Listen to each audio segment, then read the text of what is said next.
Ég heiti Matthías Rögnvaldsson og er forseti bæjarstjórnar Akureyrar. Árið 2003 tók Akureyrarbær á móti 24 einstaklingum sem voru 6 fjölskyldur frá Júgóslavíu. Og það tókst bara mjög vel. Það voru stuðningsfjölskyldur sem voru til staðar, sem var í samvinnu við Rauða krossinn og sú reynsla var bara mjög jákvæð. Það var stofnuð sérstök yngri barnadeild í Giljaskóla fyrir krakkana og það ferlið tókst bara alveg ótrúlega vel og allir þessar aðilar búa hér enn sem komu þarna árið 2003. Við í bæjarstjórn Akureyrar fylgjumst með fjölmiðlum eins og aðrir og við höfum séð þessar hörmungar þar flóttamenn frá Sýrlandi og annars staðar sem reyna að komast inn í Evrópu. Við sjáum þessar hörmungar og við fórum yfir málinu og við vildum endilega leggja okkar að mörkum, sýna samúð og aðstoða þetta fólk einhvern veginn. Þannig að við sýna það að bærinn hér væri tilbúinn. Það þyrfti ekki að ýta við okkur, heldur vildum við ýta við samfélaginu að taka þátt í þessu verkefni. Akureyrarbær býður hennar upp á allt sem til þarf til þess að hefja nýtt líf í nýju samfélagi. Ég heiti Valdís Eyja Pálsdóttir og bý hérna á Akureyri og er sálfræðingur. Þó ég sé sálfræðingur þá er ég líka bara manneskja og ég hef bara orðið virkilega snortin, mér finnst bara hræðilegt að horfa upp á myndir sem að berast þarna frá Miðjarðarhafinu. Þetta hitti mig fyrir bara, já Valdís, hvað getur þú gert annað en að tjá þig á Facebook? Og þetta var niðurstaðan, ég gæti farið að vinna með Rauða krossinum, bara sem sjálfboðaliði og veitt viðtöl bara eftir bestu getu. Ég heiti Kristín Þóra Kjartansdóttir og er doktorsnemi í félagsfræði og framkvæmdastýra Flóru. Ég heiti Hlynur Hallsson og er myndlistarmaður og safnstjóri Listasafnsins á Akureyri. Já, og þetta er hann Árni og hann er 5 ára og er á leikskóla. Ég upplifi til dæmis þessar fréttir og þessar ofboðslega sorglegu myndir þar sem að sér börn sem eru dáin og svona yfirfulla báta af fólki. Þetta er maður er pínur hræddur að þetta hætti að hafa áhrif á mann. En í gegnum börnin er það líka svona að þau spurja mig nákvæmlega, af hverju eru þau öll á þessum báti, hvað er að gerast á þessum myndum, og þau horfa þetta yfir öxlin á manni þegar maður er bara að kíkja á einhverja fréttamiðla eða Facebook eða eitthvað, og þá þarf maður einhvern veginn að fara að útskýra fyrir þeim að það sé stríð hjá þessu fólki og þau sé að flýja stríðið og þau vilji gjarnan koma til okkar til að leita skjóls. Ég held að varðandi móttöku flóttamanna að í rauninni allir geti gert eitthvað, látið eitthvað af hendi rakna eða boðið upp á samveru, verið með fólki, gert eitthvað með fjölskyldunum eða einstaklingunum sem að koma eða gefið einhverja hluti. Það held ég að eiginlega bara allir geti gert.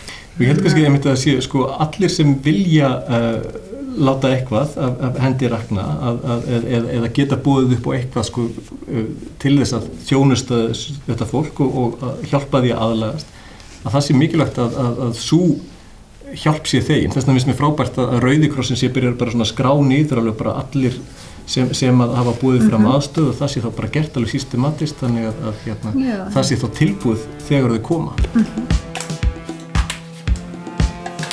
Ég heiti Aldís Lilja og ég er í Hrafnagilsskóla. Ég heiti Trausti Freyr og ég er í Hrafnagilsskóla. Mér finnst bara að það ætti enginn að þurfa að flýja land eða hoppa upp í bát bara og vonast eftir betra líf einhvers staðar annar staðar út af því að það er stríð í landinu sem maður býr í. Það ætti bara allir að fá að lifa í friði og já, en fyrst þetta þarf að vera svona, þá finnst mér að við gætum rétt fram hjálparhönd og það þurfi ekkert allir að gera eitthvað svona stórt. Heldur bara að gefa gömul föt sem maður hættur að nota leikföng eða eitthvað. Ef það kæmi flóttamaður í skólan minn, þá myndi ég kenna honum íslensku og kannski leikvenn og vera vinur hans. Ef það kæmi flóttamaður í bekkinn minn, þá myndi ég bara reyna að gera allt til að honum myndi líða vel og finnast eiga heima í bekknum. Allir krakkar geta hjálpað með því að taka vel á móti fólkinu sem kemur kannski á Íslandi eða myndi koma flóttamenn á Ísland, flóttafólk. Ég heiti Silvía og ég er í 5. bekk. Já, ég heiti Svala Fanney, ég móðir og sálfræðinemi. Ég heiti Massíbil, ég 8 ára og ég í Glerskóla og í 3. bekk. Ég heiti Emilía og ég í 9. bekk. Maður náttúrulega búin að sjá í 2 ár eða lengri tíma fréttir frá ástandi flóttamanna í Sýrlandi og annar staðar líka. En svona upp á síðkastið, eins og flestir hafa kannski tekið eftir, þá hefur það svona dunið á samfélagsmiðlum mjög svona, já, myndir sem að hafa hrært mjög djúpt við manni og við einfaldlega hjónin gátum ekki, við bara hort á þetta aðgerðalaus, þannig að við svona fórum velta fyrir okkur hvað við getum mögulega gert og sérstaklega eftir þetta framtak með Facebook síðan að Kæra Eygló. Þá ræddum við hjónin svona hvað við getum mögulega gert og komast að því að það var hreinlega hellingur sem að við gátum gert.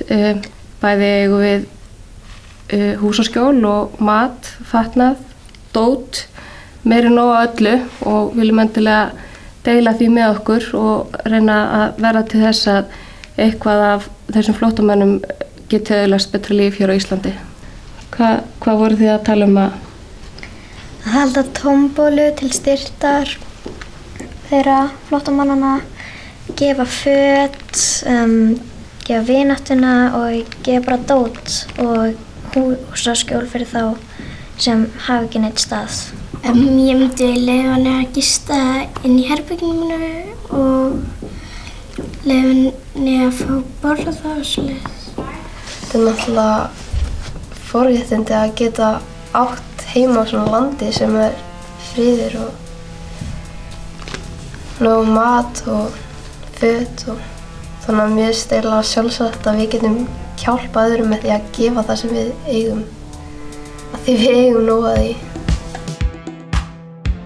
Ég heiti Málfríður Þórðardóttir og ég ljósmóðir og fyrir 15 árum þá tókum ég og maðurinn minn að okkur 8 manna fjölskyldu sem voru flóttamenn frá Júgóslavíu og þau komu til Siglufjarðar, þetta var árið 2000 og þau mættu bara með börnin sín í fanginu og 2 ferðartöskur, það var allt sem þau höfðu og nú þessi staða komin upp aftur, það mikil neyð í Sýrlandi og við hjónin erum sko tilbúin að gera þetta bara strax á morgun, að taka okkur fjölskyldu og fylgja henni eftir og styðja. Það væri bara gaman og gefandi og þroskandi fyrir okkur. Það geta allir gert eitthvað og ég hvet alla til að gera það sem þið geta.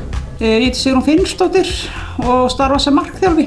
Já, mér finnst sko mjög mikilvægt að við tökum bara fagnandi á móti mannuð sem kemur frá Sýrlandi. Það náttúrulega sko þannig að í hverjum einstaklingu býr gríðarlegur auður og auðurinn felst náttúrulega í ólíkri reynslu, ólíkri menntun og þeir sem að koma hingað hafa miklu meira að gefa okkur til samfélagsins heldur en þeir sé að taka. Og ég held að svona í flestum tilfellum þessi einstaklingar farnir að vinna með fljótlega og þeir eru með fljótlega farnir að greiða skatta og skyldu til samfélagsins. Ég heiti Inga Þöll Þorgrímsdóttir, bæjarlögmaður. Já, ástæðan fyrir því að ég ákvað að skrá mig á þessa Facebook, Kæra Eygló, Sýrland kallar, var einfaldlega að ég var búin að horfa ómikið af fréttum sem mér ábauð. Mér fannst að mér rinni blóti skyldunar að gera eitthvað og þess vegna bauð ég fram mín aðstoð. Ég hef með laust herbergi, ég get boðið fólki mat, ég get aðstoðið við íslenskukennslu, ég get verið vinur, ég get boðið fólki mat og svo er ég lögfræðingur, þannig að ég get boðið upp á lögfræðiþjónustu eða aðstoð, kenna fólk á kerfið og annað slíkt. Ég held að allir geti gert eitthvað. Það geti allir verið vinur og svo hvet ég fólk til að skrá sig sem sjálfboðaliða hjá Rauða krossinum í innflytjendamálum og þá verður haft samband við það og þá fær einhver verkefni. Ég heiti Hafsteinn Jakobsson, er deildarstjóri hjá Rauða krossinum við Eyjafjörð. Og ef ég miða við þegar við tókum síðasta móti flóttamönnum árið 2003, það er einu hópurinn sem ég hef komið að, þá vorum við ekki eins vel í stakk búin eins og núna. Við vorum með fáa sjálfboðaliða miðað við það sem við erum með núna. Þannig að ég held í rauninni að með þá sjálfboðaliða sem við höfum núna yfir ráða og þá það fólk sem er búið að lýsa yfir þessum vilja að aðstoða að við séum öflugri til að taka á móti þessum hópi ef og þegar hann kemur.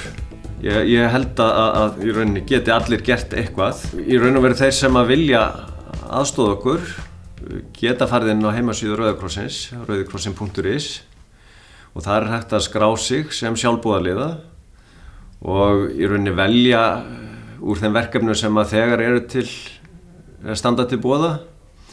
Það er reyndar held ég ekki hægt að haka við flóttamannaverkefni, en það er innflytjandi mál ef mann rétt, og væntanlega reitur til að skrá þá athugasemdir, og það er þá hægt að gera nánari grein fyrir ef það er eitthvað sérstakt sem maður vill leggja lið.